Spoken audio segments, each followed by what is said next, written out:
Hi friends, Hindi recorded channel में आप सभी का स्वागत है। दोस्तों, भारतेंदु हरिश्चंद्र द्वारा रचित भारत दूरदर्शन नाटक के कुछ गद्यांशों और पद्यांशों पर हम अपने पिछले अध्यायों में चर्चा कर चुके हैं। इस नाटक में भारत प्रतीक रूप में है और इस नाटक का नायक भी है। ब्रिटिश काल में भारत की क्या करुण दशा हो गई थी, किस प्रकार भारत हर तरह से दुखी हो गया था, इसे ही लेखक ने अपने इस नाटक द्वारा मंचित किया है। तो दोस्तों, आज के अध्याय में हम भारतेंदु हरिश्चंद्र द्वारा रचित भारत दूरदर्शन नाटक के 2 गद्यांशों की प्रसंग सहित व्याख्या पर चर्चा करेंगे। तो चलिए दोस्तों, शुरू करते हैं अपना आज का अध्याय और जानते हैं आज के अध्याय का पहला गद्यांश। हाँ, वह यही भूमि है जहाँ साक्षात भगवान श्री कृष्ण के दुनत्व करने पर भी वीरोत्तम दुर्योधन ने कहा था, शुच्यग्रम नैव दास्यामि विना युद्धेन केशव। और आज हम उसी भूमि को देखते हैं कि शमशान हो रही है। अरे यहाँ की योग्यता, विद्या, सभ्यता, उद्योग, उदारता, धन, बल, मान, सत्य सब कहाँ गए हैं? अरे पामर जयचंद, तेरा उत्पन्न हुए ना मेरा क्या डूब जाता था। हाय, अब मुझे कोई शरण देने वाला नहीं है। जब अंग्रेजों का भारत पर शासन था तो भारत की कितनी दुर्दशा हो गई थी। लेखक ने अपने इस नाटक द्वारा यही मंचित करने की कोशिश की है कि इस धरती पर, जिस पर श्री कृष्ण दुर्योधन से जब कुछ गांव मांगते हैं तो वो उन्हें मना कर देते हैं, उसी देश पर आज अंग्रेजों का शासन है। तो दोस्तों, अब हम जानते हैं इसके प्रसंग को। जो ये गद्यांश हमने अभी पढ़ा, ये भारतेंदु हरिश्चंद्र द्वारा लिखित नाटक भारत दूरदर्शन के 2य अंक से लिया गया है। इसमें नाटककार ने प्रतीक पात्र और नाटक के नायक भारत की करुण दशा का चित्रण किया है और भारत के अतीत को इसमें स्मरण करते हुए अपनी वर्तमान स्थिति पर रुदन करता हुआ भारत कह रहा है। क्या कह रहा है, व्याख्या पे जानते हैं।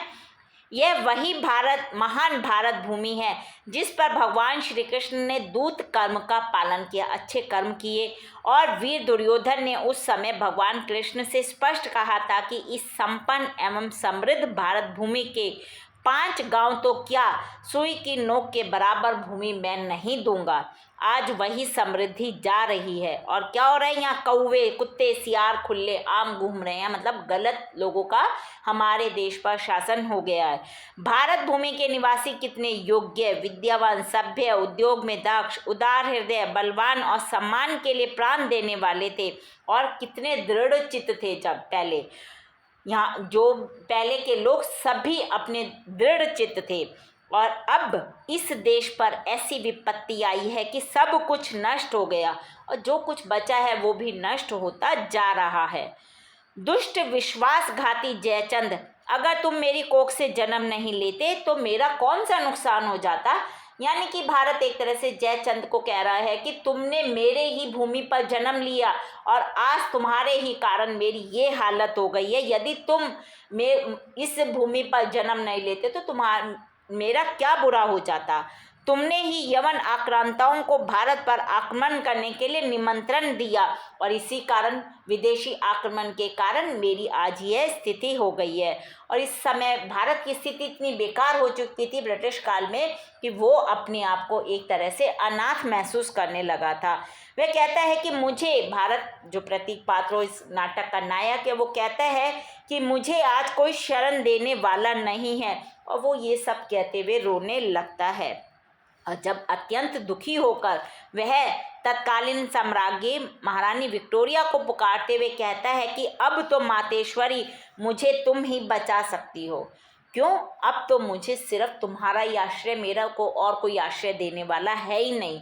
इस विधाता ने मेरा सर्वस्व हर लिया, पर अब भी ऐसा लगता है कि उसे संतोष ही नहीं हुआ कि मुझ पर दूसरों ने राज कर लिया, मेरा अपना कुछ नहीं बचा। मेरे देश के निवासियों का बुरा हाल हो रहा है तो मेरा अब क्या बचा है। मैंने सोचा था कि अंग्रेज़ों का स्वामित्व पाकर पुस्तकीय ज्ञान बढ़ेगा, यानी कि लोग पढ़ेंगे, पुस्तकों को पढ़ना सीखेंगे, जीवन सुखमय व्यतीत होगा। पर यहाँ भी हमें असफलता ही मिली और मेरी अब क्या स्थिति हो गई है। मेरा उद्धार होगा भी या नहीं, यह कुछ कहा ही नहीं जा सकता। भारत कहता है कि मैं तो आशा छोड़ बैठा हूँ कि कोई मेरी रक्षा करने वाला हो जो मुझे ऐसी स्थिति से उबार ले। तो दोस्तों ये हमने इसकी व्याख्या जानी। इसमें लेखक विशेष तौर पर क्या कह रहे हैं ये भी जान लेते हैं। वही भारत इस नाटक का नायक और प्रतीक पात्र है और अंग्रेजी शासन में भारत की स्थिति कितनी दयनीय थी वो हम जो ये संवाद अभी पढ़े उससे पूर्णतः स्पष्ट हो जाती है। इसमें दूसरा विशेष क्या है, नाटककार ने यहाँ एक पौराणिक कथा की ओर संकेत किया है। वो पौराणिक कथा है, महाभारत युद्ध प्रारंभ होने से पूर्व युधिष्ठिर की ओर से श्री कृष्ण दूत बनकर आए थे और दुर्योधन से पांडवों को केवल 5 गांव देने के लिए कहा था। उसी का जिक्र लेखक ने यहाँ किया है। मेरा प्रभाव जगत अब इसका हम दूसरा वो पढ़ते हैं गद्यांश और फिर उसकी व्याख्या जानेंगे। मेरा प्रभाव जगत विदित है, कुपथ्य का मित्र और पथ्य का शत्रु मैं ही हूँ। त्रैलोक्य में ऐसा कौन है जिस पर मेरा प्रभुत्व नहीं। नजर, श्राप, भूत, प्रेत, टोना, टनमन, देवी देवता सब मेरे ही नामांतर हैं। मेरी ही बदौलत ओझा दर्शनीय सयाने पंडित सिद्ध लोगों को ठगते हैं। आतंक से भला मेरे प्रबल प्रताप को ऐसा कौन है जो निवारण करे। दोस्तों इसमें दुर्देव जो है वो रोगों के समक्ष खड़ा है और अपनी तारीफ के पुल बांधते हुए कह रहा है कि मेरी ही वजह से जो इस देश में ओझा वगैरह है, तांत्रिक है, इनका बोलबाला है और मेरी ही वजह से इस देश में इतनी बीमारियां और ये सब फैली हुई हैं। अब इसके प्रसंग को जानते हैं। ये जो संवाद हमने पढ़ा ये भारतेंदु हरिश्चंद्र द्वारा रचित भारत दुर्दशा नाटक से लिया गया है और भारत दुर्देव के समक्ष आकर रोग अपनी तारीफ के पुल बांधते हुए कहता है। क्या कहता है? मेरे प्रभाव को आज पूरा संसार जानता है। मैं जो खाने योग्य ना हूँ उसका मित्र हूँ। और यानी कि जो सामान बेकार है, सड़ गया है, वो मुझे पसंद है। या जो खाने योग्य सामान नहीं होता उसे ही खाकर लोग बीमार पड़ते हैं और जो संयम में रहते हैं, जो सही तरीके से रहते हैं, वो मेरे शत्रु हैं। क्योंकि संयमित रहने वाले लोग रोगी नहीं होंगे, उनको कोई बीमारी नहीं होगी, अतः वो मेरे शत्रु ही कहलाएंगे। और वो कहता है कि मेरे अनेक नाम हैं। रोग जो है वो कह रहा है। और कोई मुझे नज़र कहता है, कोई शाप के नाम से पुकारता है, कोई प्रेत, टोना, तंत्र और जादू के नाम से मुझे जानते हैं और कोई मुझे रोग देवता भी कहते हैं। मेरे ही कारण झाड़ फूंक वालों का काम चलता है और जो सर्वत्र चारों तरफ सिर्फ मेरा ही आतंक फैला हुआ है। मैं बहुत प्रतापी हूँ, इतना प्रतापी और बलशाली हूँ कि कोई भी मेरा मुकाबला नहीं कर सकता। अब इसमें विशेष क्या कह रहे हैं दो नाटककार? कुपथ्य का अभिप्राय शरीर को हानि पहुंचाने वाला भोजन जो व्यक्ति की पाचन क्रिया को बिगाड़ देता है।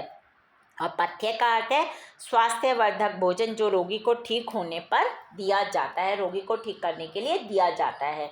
तो दोस्तों आज के अध्याय में हमने भारत दुर्दशा नाटक के 2 गद्यांशों की प्रसंग सहित व्याख्या के विषय में चर्चा की। हिंदी भाषा के और भी प्रमुख विषयों पर हम आगे के अध्याय में इसी प्रकार समय समय पर चर्चा करते रहेंगे। पर दोस्तों उसको सुनने के लिए आपको मेरे इस चैनल को लाइक और सब्सक्राइब करना होगा। धन्यवाद दोस्तों, आपका दिन शुभ हो।